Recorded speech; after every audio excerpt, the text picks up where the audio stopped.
Ishuboy in the house, back with another bang on video. Well, ladies and gentlemen, well, today's news are definitely going to be burning, and we're going to talk about a special winger, the future Cristiano Ronaldo from Brazil, Joelson Fernandes. Have Arsenal actually bid for him?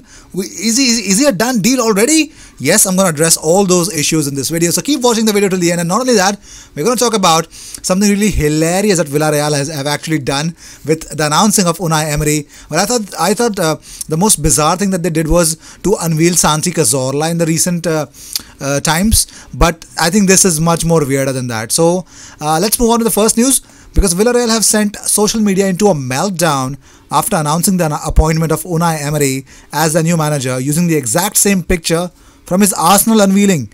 Yes, former Gunners manager has landed a 3-year deal with the Spanish outfit, having been without a job since we all know that he was sacked at Arsenal.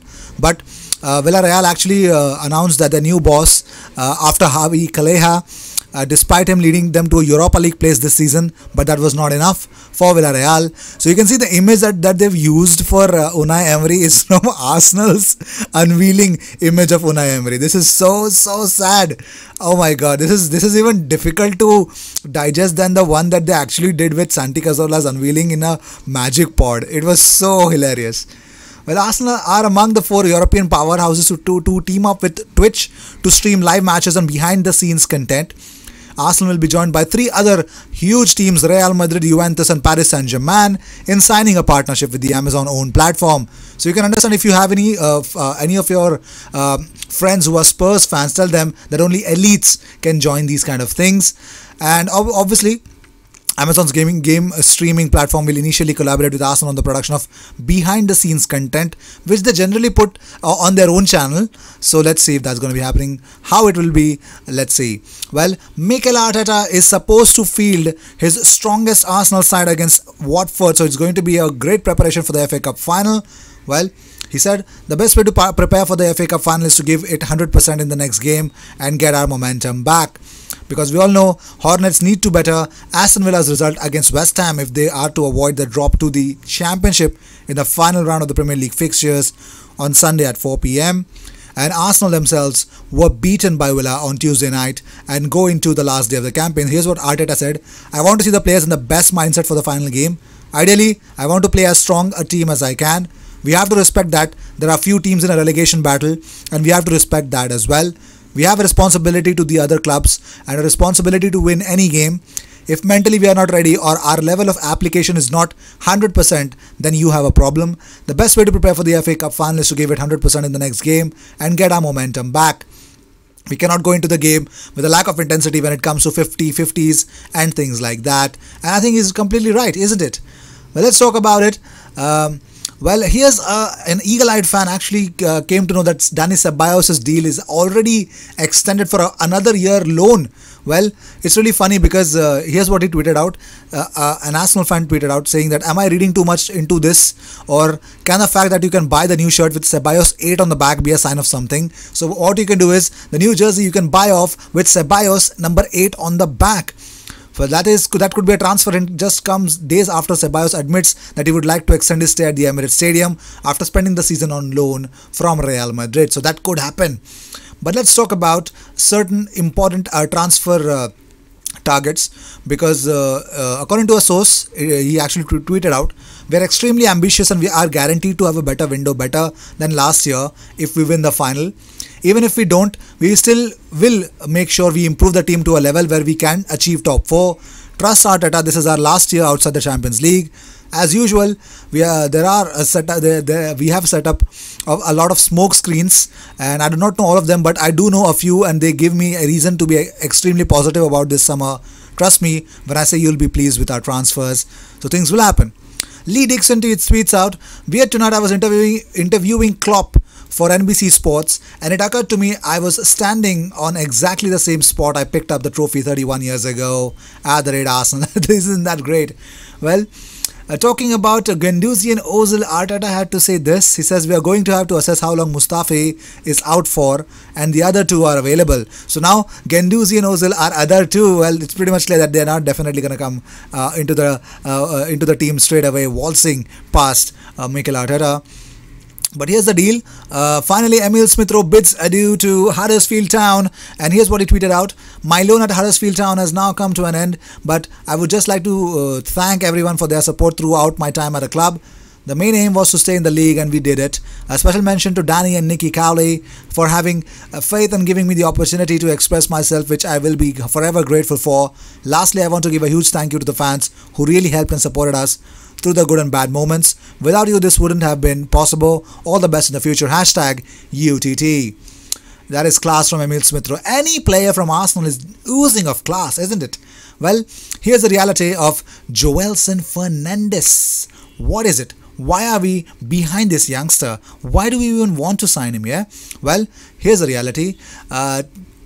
TV I24's main journalist Rui Pedro Braz has said it on camera. He said that Joelson does not renew and Sporting may have to accept the 15 million euros from Arsenal. So it's pretty much clear Arsenal have offered 15 million euros, that is 13.6 million pounds, for Sporting winger Joelson Fernandes. Sporting may have to accept the offer if the player doesn't agree to a contract extension. Well, yes, that could be possible. That is definitely possible. Why not? And here's the reality.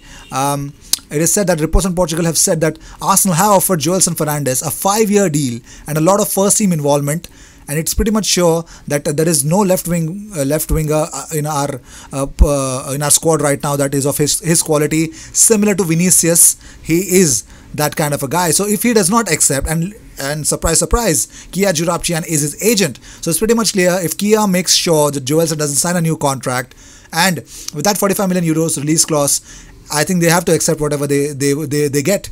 I think Sporting are definitely gonna be losing this battle with Arsenal. And talking about the whole scenario about Joelson Fernandes, let's move on with something special that Emiliano Martinez loves: the new kit. He tweets out new kit with 3 fire emojis at the rate Adidas Football, at the rate Arsenal. Yes, I just don't understand what kind of the collar design is. I really don't like it. But otherwise, it's a classy looking kit, isn't it?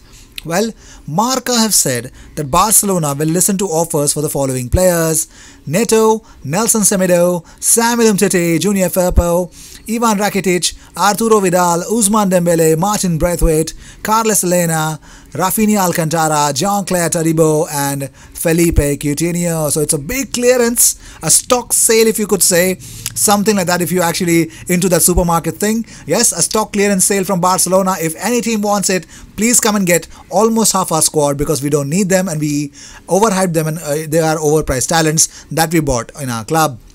Well, here's the reality. Is finally talking about the whole situation. The Joelson's and Sporting's representatives were very close to a renewal agreement a few weeks ago. However, negotiations were interrupted at the request of the English club. So Arsenal have actually been long crazy about Joelson Fernandes, and yesterday there were several meetings in which Arsenal intensified their interest. So let's see how things will turn out for them. While talking about Mikel Arteta, we're going to talk about, but first let us discuss something about Dayot Upamecano. Still, there is no involvement of him actually signing a new deal with RB Leipzig. It's not happening, and obviously there are no news actually coming from Germany right now. Sky Germany or probably any other source, Christian Falk. Nobody's actually talking about Dayot Upamecano. It's actually a little bit cold right now, but I think it's probably just because I think they are going to face Atletico Madrid in the coming August Champions League games. So I think most probably about Dayot Upamecano we're going to get a lot of updates in August. Well, let's talk about more situations. While Arteta says we have to get this right and bring this club back to where it belongs, which is with the top teams in the country and in Europe. In order to do that, we have to make a lot of good decisions. He's talking about the transfer market. Also, Arteta on winning if the winning the FA Cup and finishing 8th is a good season. I said no. And Arteta on if Arsenal players are hurt by Dini's cojones comment. He says, I think revenge, and when you want to correct things, is probably because you feel that what was said is right. If you don't feel that is right, it doesn't affect you. So I think that's a very personal thing. William Saliba is really happy to play for Arsenal because he's quite romantically attached with Arsenal. He says, I fell for Arsenal from the start. A number of French players have been there. Arsenal has not been at the top of its game for the last 3-4 years. But like Saint-Etienne, its badge, history and fans made me want it. I have a crush on Arsenal. And on attending the Coupe de France final as a fan in the stands, he says, I couldn't miss this as I'm not able to play. I want to at least feel this final as much as possible by supporting my team in stadium. In front of the TV, it would not be the same. And he says, it was important to me for me to be there, hoping to see Levat's win. It will also allow me to say goodbye to my teammates properly because I left like a thief. It would have been my first final, my second year as a professional. On top of that, it would have been my last match with the club that formed me. I hoped. Truly, even when it became impossible, the two clubs did everything for me to play. Well, it's really great to see that, isn't it? William Saliba in London. I think he could finish all his obligations for now. But more importantly, I think he's our Arsenal player, and we are gonna be loving it. Well, these were the news of the day. I hope you enjoyed whatever came your way. All the views and news and everything about Arsenal comes on this platform every single day, twice. So what you got to do is subscribe, hit that bell icon. I will see you in my next video. And don't forget, Saturday, that is tomorrow, we're going to be live 7:30 p.m. Indian Standard Time, 3 p.m. BST, and 4 p.m. Central African Time. You're going to love it. You're definitely going to love it because we're going to talk about we're going to delve into what is the reality between Joelson Fernandes, what are the realistic targets as per this weekend, and you are going to have a blast as an Arsenal fan and a contributor to the Indian Gooner. I will see you in my next video. Until then, cheers.